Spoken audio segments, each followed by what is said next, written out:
بسم الله الرحمن الرحيم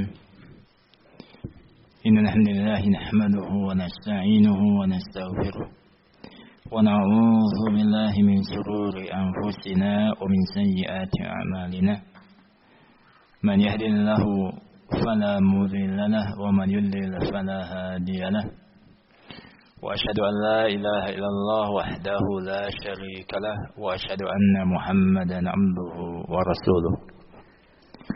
قال الله تعالى في كتابه الكريم يا أيها الذين آمنوا اتقوا الله حق تقاته ولا تموتن إلا وأنتم مسلمون أما بعد. Ikhwana fi din a'azzakumullah. Insyaallah kita lanjutkan pembahasan kitab Sahih Al-Bukhari. Pembahasan kita masih menjelaskan ayat yang ke-43 surah An-Nisa. Nah, telah kita sebutkan di dalam ayat tersebut Allah Subhanahu wa taala menyeru orang-orang yang beriman supaya tidak mendekati salat dalam keadaan mabuk. Ya ayyuhalladzina amanu la taqrabus salata wa antum sukara hatta ta'lamu ma taqulun. Nah, telah dijelaskan makna dari ayat ini, di mana masalah pengharaman khamar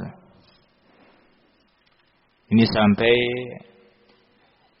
ada beberapa marhalah, beberapa tingkatan, beberapa fase. Nah, sebutkan oleh Ibnu Utsaimin rahimahullahu taala ada 4 fase berkaitan dengan pengharamannya khamr. Pertama, al-ibahah, dibolehkan. Ya. Allah mengatakan wa min samaratin nakhili wal a'nab tattakhiduna minhu sakara wa rizqan hasana. Kemudian fase yang kedua,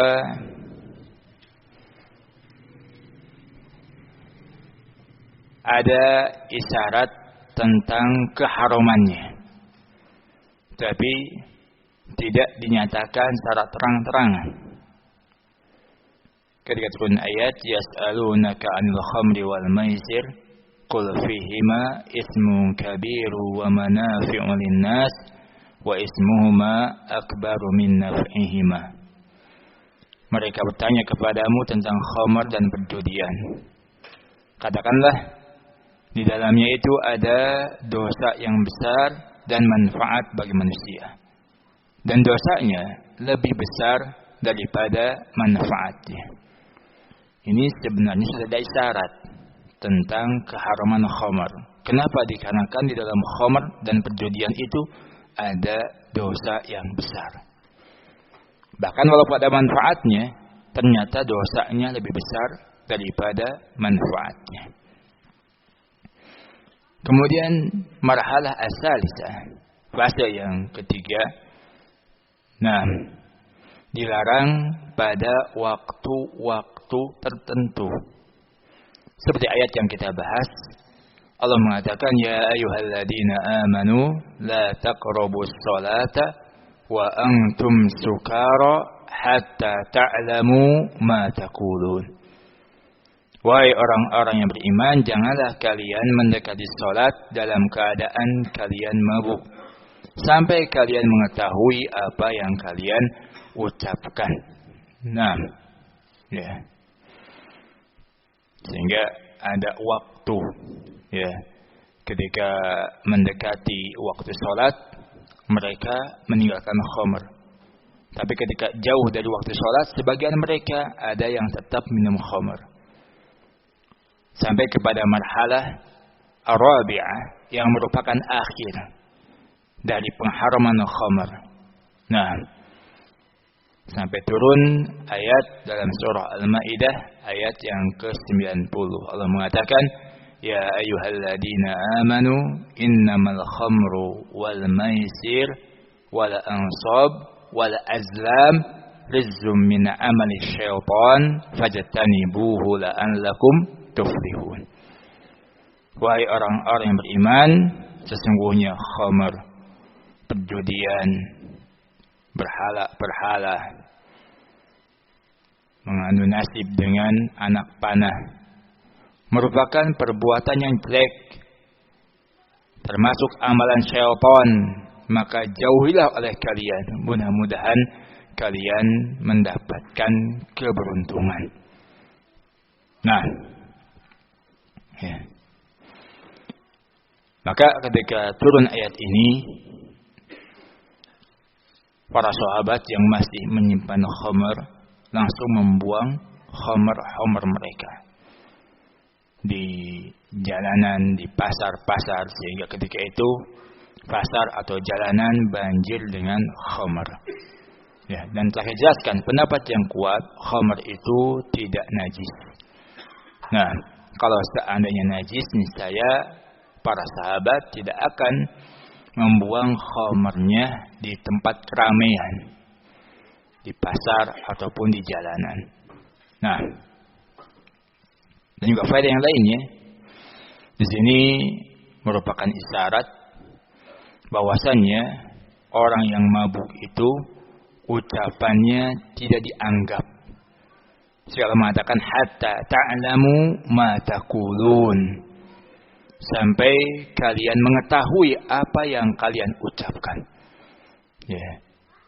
Nah, sehingga ketika seorang yang mabuk kemudian dia mentalak, misalkan istrinya, dia dianggap talaknya. Atau dia mewakafkan, mensedekahkan dengan lisannya sebagian dari hartanya, dia dianggap ucapannya. Nah, ketika dia dalam keadaan mabuk. Nah, kemudian Allah Subhanahu wa taala pun mengatakan, wala junuban illa abiri sabilin hatta tajtasilu. Ya. Dan tidak juga orang yang junub kecuali dia hanya sekedar lewat saja sampai kalian mandi. Ya, khilaf di antara para ulama tentang makna ayat ini. Ya. Apakah makna dari abilis sabil di sini? Sebagian mengatakan makna abilis sabilin adalah melewati masjid. Nah, jadi maknanya orang yang junub itu tidak boleh tinggal di masjid kecuali hanya lewat saja, ya, sampai mandi janabah. Nah, ada juga yang berpendapat makna abilis sabilin di sini adalah maknanya dalam keadaan safar. Nah, ya. Dan orang yang junub jangan melaksanakan sholat, ya, kecuali dia dalam keadaan safar. Dalam artian, ketika safar ini, waktu diduga dia tidak mendapatkan air. Safar zaman dahulu susah untuk mendapatkan air. Nah, sehingga bagi orang yang junub tersebut, ya, jangan dia mandi. Jangan dia sholat sampai dia mandi, kecuali dalam keadaan safar, maka boleh baginya untuk bertayamum. Nah, sehingga khilaf di antara para ulama tentang hukum lubsul haid wal junub fil masjid wa hukmul murur fihi. Ya. Tentang hukum orang yang haid dan orang yang junub tinggal di masjid. dan hukum melewati masjid bagi yang haid dan junub. Nah, ada beberapa pendapat di antara para ulama. Pendapat yang pertama mengatakan annahu yuhramu alaihi al-muqthu fil masjid jalisan au qa'iman au mutaraddidan. Diharamkan bagi yang haid dan yang junub untuk tinggal di masjid. Apakah dalam keadaan dia duduk, ataukah dalam keadaan berdiri, atau ragu-ragu antara duduk dan berdiri.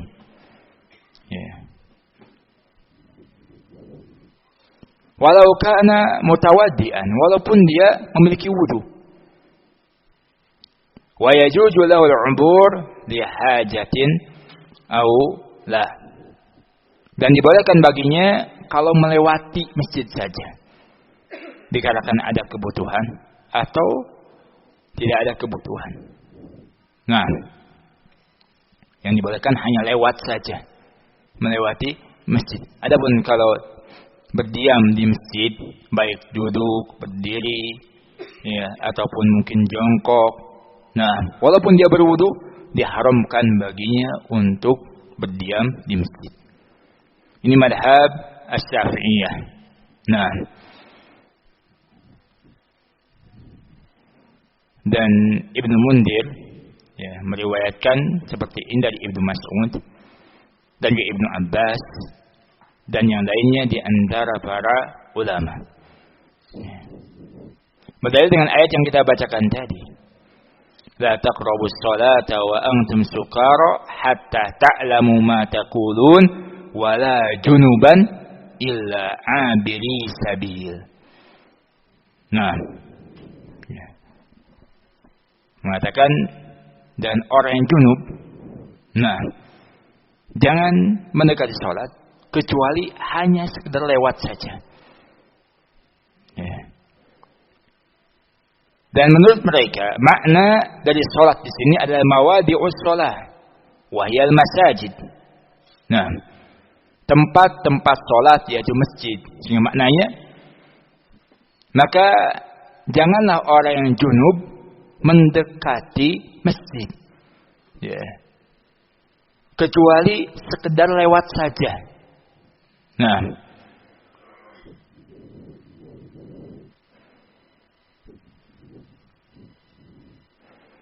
mereka pun berdalil dengan hadis Aisyah radhiyallahu taala anha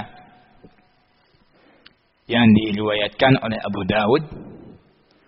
Rasulullah sallallahu alaihi wasallam bersabda, "Inni la uhillul masjida li haidin wala junubin." Sesungguhnya aku tidak menghalalkan masjid untuk perempuan yang haid, tidak juga untuk orang yang junub. Nah,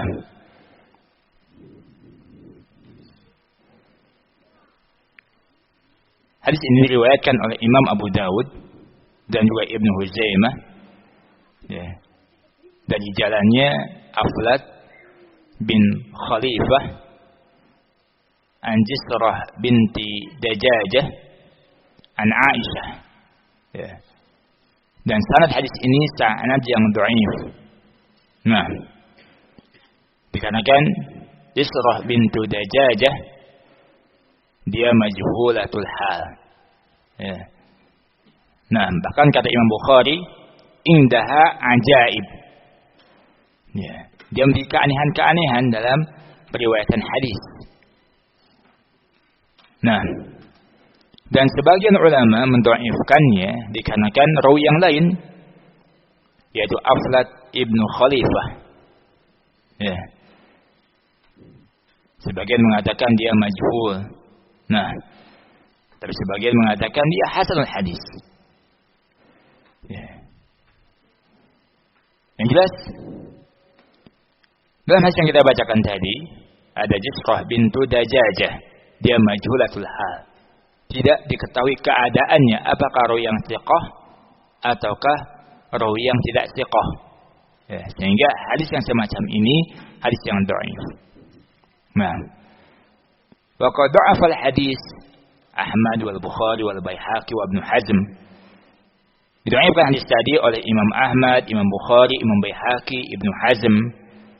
Nah, hadis yang mengatakan sesungguhnya aku tidak menghalalkan masjid bagi orang yang haid dan yang junub, ini hadis yang lemah.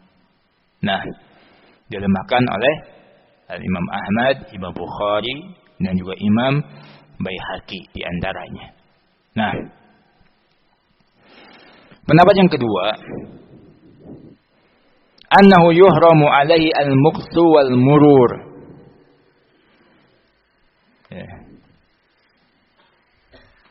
Diharamkan baginya untuk tinggal di masjid dan melewati masjid. Kecuali kalau dia tidak mendapati jalan yang lain kecuali masjid, fayatawaddau summa yamur.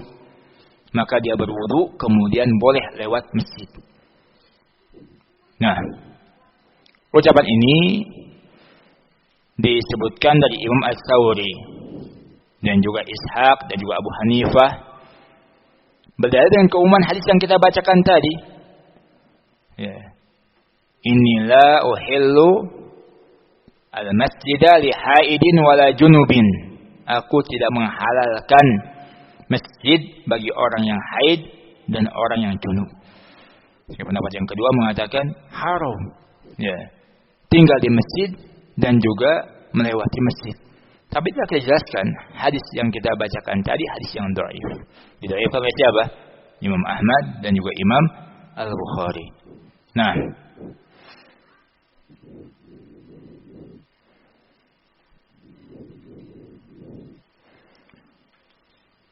berdalil hadis yang lain, hadis Abu Sa'id diriwayatkan Imam At-Tirmidzi.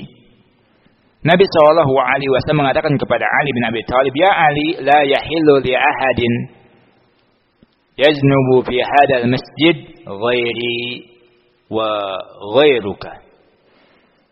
Wahai Ali, tidak halal bagi seorang pun yang junub tinggal di masjid ini selain aku dan selainmu. Nah,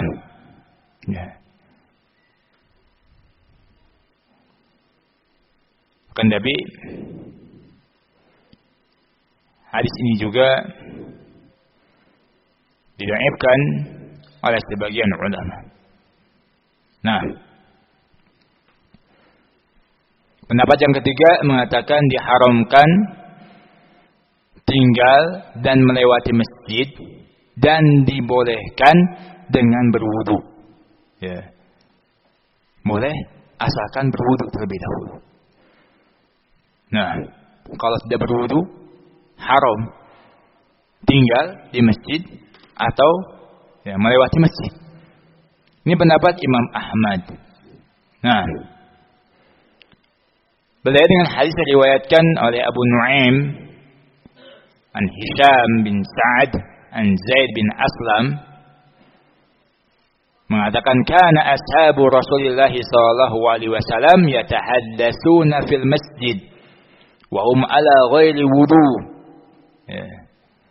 Para sahabat Rasulullah SAW mereka berbincang-bincang, ngobrol-ngobrol di masjid dalam keadaan mereka tidak memiliki wudu. Wa kana rajulu yakunu junuban fayatawaddau summa yadkhul masjida fayatahaddatsu. Dan ada seseorang yang dia junub, kemudian dia berwudu, kemudian dia masuk masjid dan berbincang-bincang dengan yang lainnya. Sanad hadis ini hasan. Nah,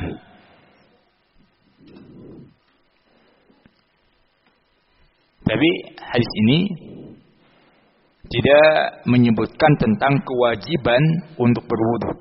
Hanya sekedar menyebutkan ada seseorang yang dia junub, kemudian dia berwudu, kemudian dia masuk masjid, kemudian dia berbincang-bincang di masjid. Pendapat yang keempat mengatakan jawazul muqsi wal murur. Boleh bagi yang haid dan juga yang junub untuk tinggal di masjid. Boleh masuk masjid, boleh juga melewati masjid. Ini pendapat Imam Al-Muzani dan juga Dawud dan Ibnu Mundir. Ya. Bahkan disebutkan dari Zaid bin Aslam. Nah, bahkan bisa dikatakan ini madhab sahabah. Ya. Nah, pada madhab yang ketiga disebutkan, nah, dibolehkan dengan berwudu. Padahal sebenarnya wudu tidak mengangkat janabah. Ya, ketika seseorang dalam keadaan janabah, kemudian dia berwudu, tidak hilang hadas besarnya. Dalam artian dia masih dinyatakan junub. Ya, dikatakan belum mandi. Nah, sehingga sebenarnya madhab yang ketiga ini, ya, nah, membolehkan bagi yang junub untuk tinggal di masjid. Nah, ya. Dan pendapat yang keempat tadi yang menyatakan boleh tinggal di masjid atau melewati masjid bagi yang junub dan haid berdalil dengan ucapan Rasulullah SAW, innal muslim la yanjus. Sesungguhnya seorang muslim itu tidak najis. Ya. Nah,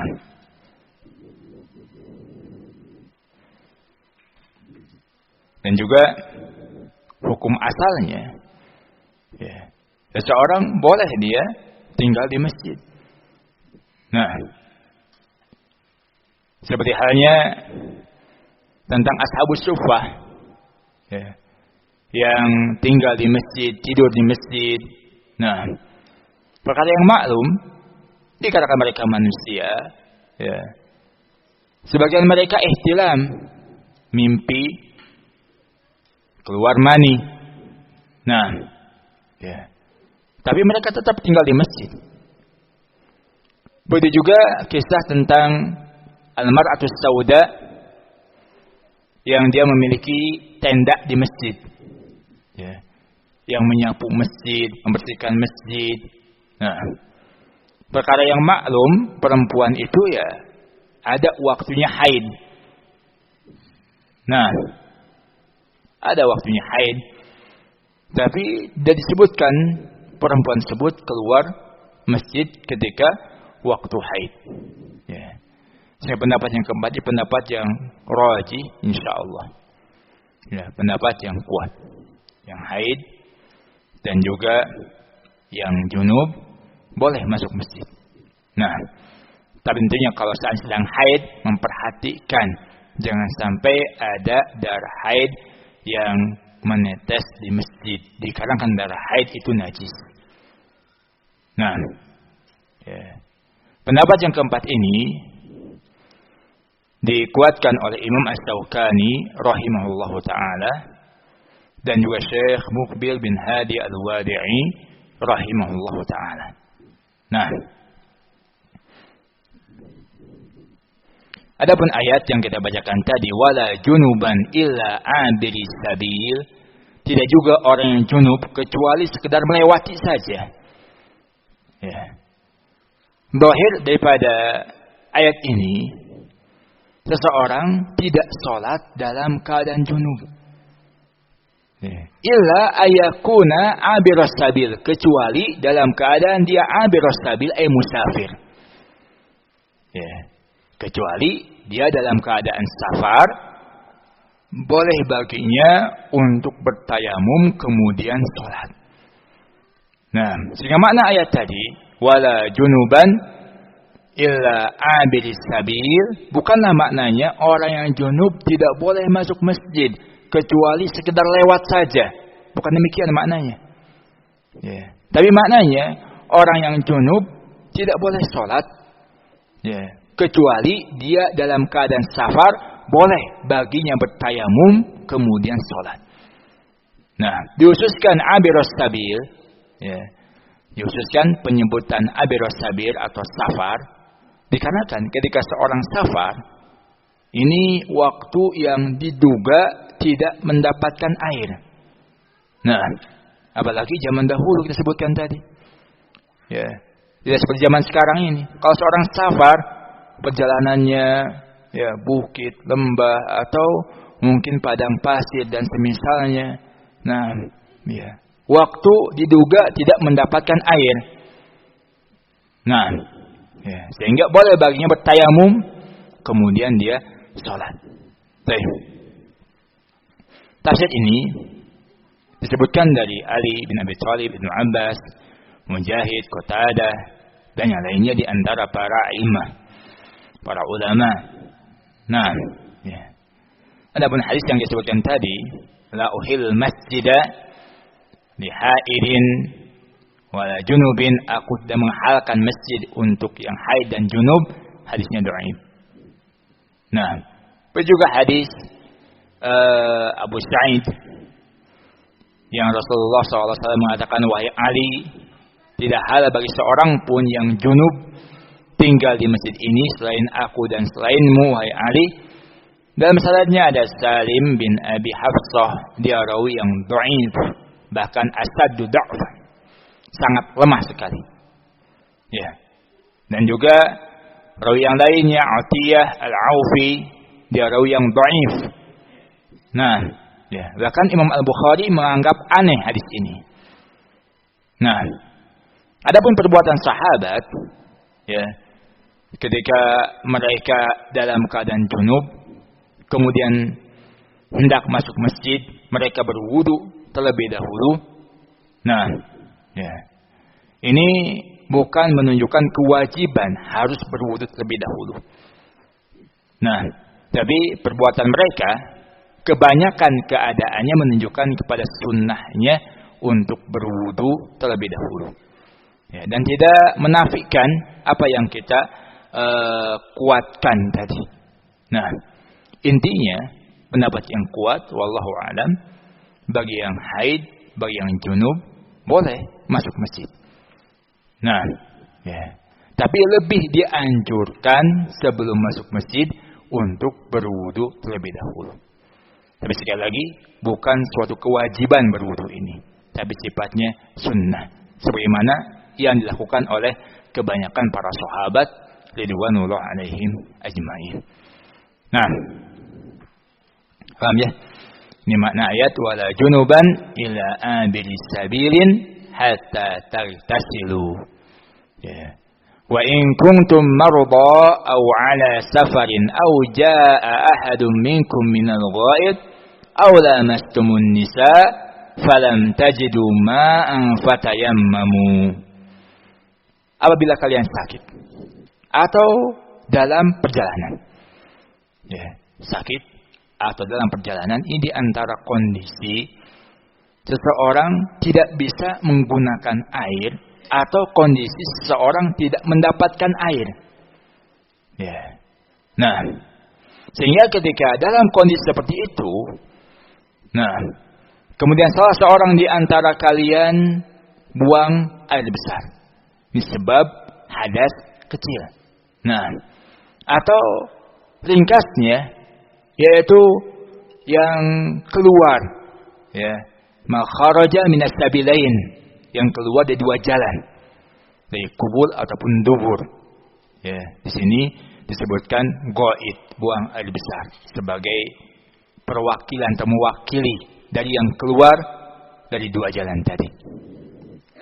Aula mastumun nisa, atau kalian menyentuh perempuan. Telah kita jelaskan makna menyentuh perempuan ini bukan sekedar menyentuh dengan tangan.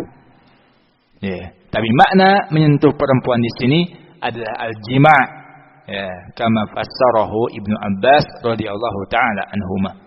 Ya, sebagaimana dijelaskan Ibnu Abbas radhiyallahu taala anhuma, yang dimaksud dengan menyentuh perempuan di sini adalah jima'.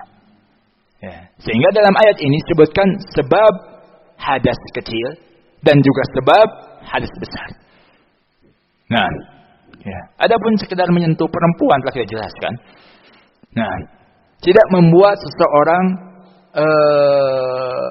batal wudunya. Nah, dan juga tidak membuat seseorang berhadas besar. Ya, menyentuh perempuan tidak membatalkan wudu. Nah, ya, apakah perempuan dari kalangan mahramnya, atau mungkin istrinya, atau mungkin ajnabiyah. Nah, orang lain bukan mahramnya. Ya, tidak membatalkan wudu. Nah, telah kita jelaskan ketika Nabi SAW sholat malam, ya, kemudian dikarenakan sempitnya kamar beliau, nah, sementara Aisyah sedang tertidur, kaki Aisyah ada di tempat sujud Nabi SAW. Ketika hendak sujud, Rasulullah SAW memegang kaki Aisyah. Aisyah menarik kakinya, sehingga Rasulullah bisa sujud. Nah, kalau seandainya membatalkan wudu, ya, niscaya Rasulullah SAW akan mengulangi sholatnya, akan berwudu lagi ketika menyentuh Aisyah radhiyallahu taala anha. Nah, ketika seorang mendapati sebab hadas kecil atau hadas besar, kemudian tidak mendapatkan air, falam yajidu ma'an fatayammamu, tidak mendapati air, maka bertayamumlah. Ya, tidak mendapati air ini isyarat ila talabil ma', dia mencari air. Ya, jangan bermudah-mudah. Nah, datang ke suatu tempat, dia lihat kiri kanan, oh nggak ada air, langsung dia bertayamum tanpa mencari terlebih dahulu, ya, ke depan atau ke belakang, ke sampingnya, cari terlebih dahulu. Nah, ya, dikatakan Allah mengatakan falam tajidu ma'a, kalian tidak mendapati air. Tidak mendapati ini tentunya setelah dia berusaha untuk mencarinya, kemudian tidak mendapati air. Ya. Nah, maka bertayamumlah sa'idan thayyiba, dengan tanah yang baik. Nah, yang suci. Famsahu biwujuhikum wa aydikum, usaplah wajah-wajah kalian dan tangan-tangan kalian. Ya, telah kita jelaskan yang dimaksud dengan tangan di sini bukan sampai siku-siku. Ya, dikatakan tangan ketika dimutlakkan, yang dimaukan adalah sampai pergelangan tangan. Ya, wasariqu wasariqatu faqta'u aydiyahuma. Ya.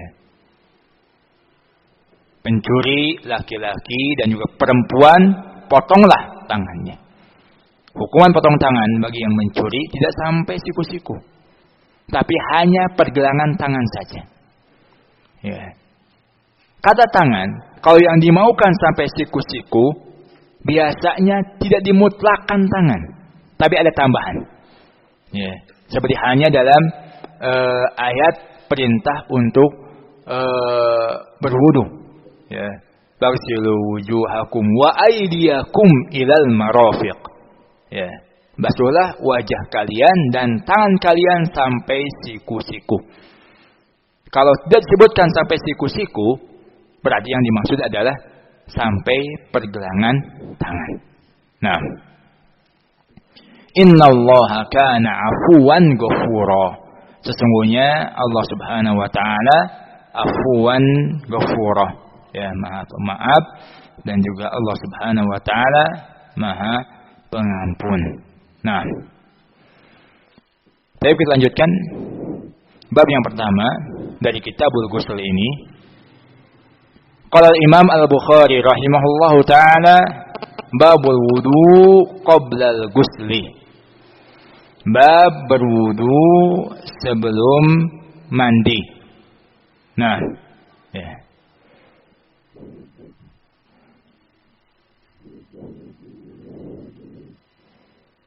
Syekh Ibnu Baz rahimahullahu taala beliau menyebutkan al-ghuslu wajibun binasil Quran walau sifatan. Ya. Mandi, nah, junub ini wajib berdasarkan nas Al-Quran dan memiliki dua sifat. Yang pertama kamal, sifat yang sempurna. Ya. Kama fa'ala Nabi sallallahu alaihi wasallam, sebagaimana dilakukan Nabi sallallahu alaihi wasallam, akan dijelaskan nanti. Ya, berwudu terlebih dahulu. Nah, ya, kemudian beliau memasukkan tangannya ke dalam air, kemudian menyela-nyela, ya, sampai menyela kepalanya, sampai mengenai kulit kepalanya. Akan kita jelaskan nanti. Ini yang sempurna. Ada juga sifat yang izzah. dinyatakan sah saja. Ya. Dengan cara mengalirnya air pada seluruh badannya. Ya, walaupun tidak berwudu terlebih dahulu, tapi ketika air sampai kepada seluruh badannya, ini dianggap sah mandi wajibnya. Tentunya disertai dengan niat. Ya, contohnya orang jebur ke kolam. Dalam keadaan junub, dia jebur ke kolam, meniatkan untuk mandi janabah. Kemudian basah semua anggota tubuhnya terkena air, kemudian dia naik lagi dari kolam. Maka sudah anggap sah mandi junubnya. Ya. Jadi ada sifat yang sempurna, ada juga sifat yang dianggap sah. Qala Imam Al-Bukhari rahimahullahu taala, haddatsana Abdullah ibnu Yusuf. Ya. Menceritakan kepada kami Abdullah ibnu Yusuf. Qala akhbarana Malik. Mengkhabarkan kepada kami Malik, Imam Darul Hijrah. Ya. An Hisham bin Urwah. Dari Hisham bin Urwah. An Abi, dari bapaknya siapa? Urwah ibn Zubair. Ya, radhiyallahu taala anhu. Rahimahullahu taala Urwah ibn Zubair. Ya. Beliau keponakannya siapa? Aisyah radhiyallahu taala anha. Dikatakan Urwah ibn Zubair ini putranya siapa? Asma. Ya, Asma menikah dengan Zubair ibn Awam. Di mana Asma saudarinya Aisyah radhiyallahu taala anha. Sehingga Urwah ibn Zubair merupakan keponakannya Aisyah radhiyallahu taala anha.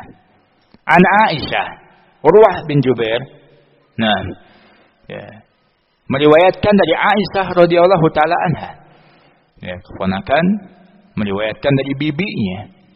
Ya. Zaujin Nabi sallallahu alaihi wasallam. Aisyah adalah istri Nabi sallallahu alaihi wasallam. Anna Nabiy sallallahu alaihi wasallam kana idza igtasala min al-janabah bada'a fa ghassala yadayhi. Kata Aisyah radhiyallahu taala anha, sesungguhnya Nabi sallallahu alaihi wasallam apabila mandi junub, beliau memulai membasuh kedua tangannya. Ya. Membasuh kedua tangan, sekali lagi, kedua tangan ketika tidak disebutkan sampai mana, ketika dimutlakan yang dimaksud adalah sampai pergelangan tangannya. Ya. Sehingga Nabi SAW pertama kali membasuh telapak tangannya. Summa yatawadda'u kama yatawadda'u lis-shalah. Kemudian Nabi SAW berwudu sebagaimana wudu untuk melakukan sholat. Jadi bukan wudu secara bahasa. Tapi wudunya seperti wudu ketika beliau hendak melaksanakan sholat. Wudu seperti biasa. Di dalam riwayat yang lain, sebelum berwudu, beliau membersihkan farjinya terlebih dahulu. Dan dalam riwayat yang lain, membersihkan farjinya itu setelah beliau berwudu. Akan saya jelaskan nanti makna daripada riwayat-riwayat tersebut. Fokus kepada riwayat yang kita bacakan ini. Kemudian Nabi SAW berwudu sebagaimana wudu untuk melaksanakan salat. Summa yudkhilu asabi'ahu fil ma'. Kemudian Nabi SAW memasukkan jari-jari tangannya ke dalam air. Dimasukkan.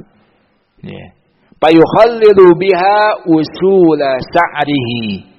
Kemudian beliau menyela-nyela, menggosok-gosok dengan tangannya tersebut kulit-kulit rambutnya. Kulit kepalanya. Di antara hikmahnya supaya air itu menyebar kepada seluruh rambutnya. Dan juga bagian kulit-kulit kepala terbasuh dengan air. Summa yasubbu ala ra'sihi salasa ghurafin biyadayhi. Kemudian Rasulullah SAW menyiramkan di atas kepalanya 3 cidukan air dengan kedua tangannya. Ya. Nah, 3 kali. Ya. Nah, bisa dengan tangannya, bisa dengan gayung, sekarang ini ada alatnya. Ya. Summa yufidul ma ala jildihi kullihi. Kemudian beliau mengalirkan air kepada kulitnya semuanya, kemudian kepada seluruh anggota badannya. Nah, ya. Ini diantara wudu yang sempurna, ya, yang dicontohkan, nah, oleh Nabi SAW, sebagaimana keterangan Aisyah yang kita sebutkan tadi. Nah, disebutkan dalam hadis tadi, ya, Nabi SAW, nah, mencuci kedua telapak tangannya terlebih dahulu, ya. Kemudian beliau berwudu seperti wudu untuk melaksanakan sholat. Kemudian memasukkan tangannya ke dalam air. Kemudian beliau menggosok-gosok kepalanya, ya, supaya air ini sampai kepada kulit-kulit rambutnya, kulit-kulit kepalanya. Ya. Setelah itu Nabi SAW menyiramkan air dengan 3 kali siraman ke atas kepalanya. Ya. Setelah itu baru Nabi SAW meratakan, ya, menyirami, mengalirkan air kepada seluruh anggota tubuhnya. Nah,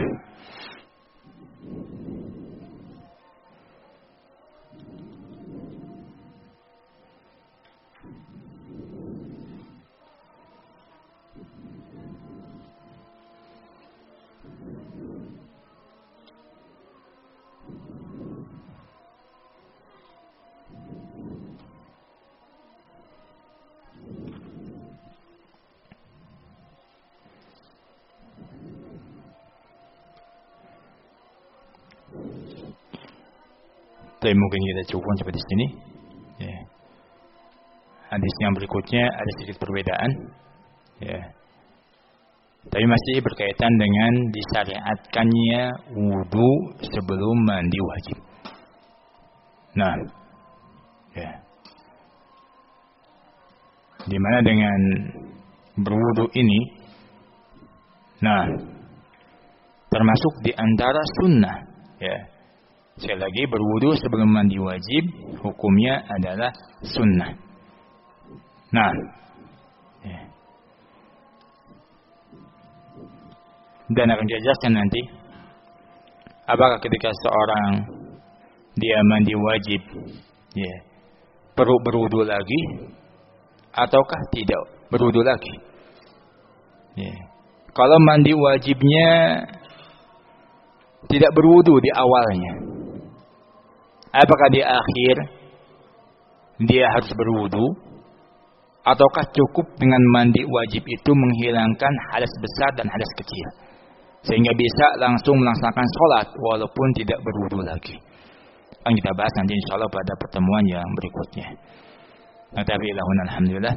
Subhanakallahumma bihamdik asyhadu an la ilaha illa anta astaghfiruka wa atubu ilaik. Assalamualaikum warahmatullahi wabarakatuh.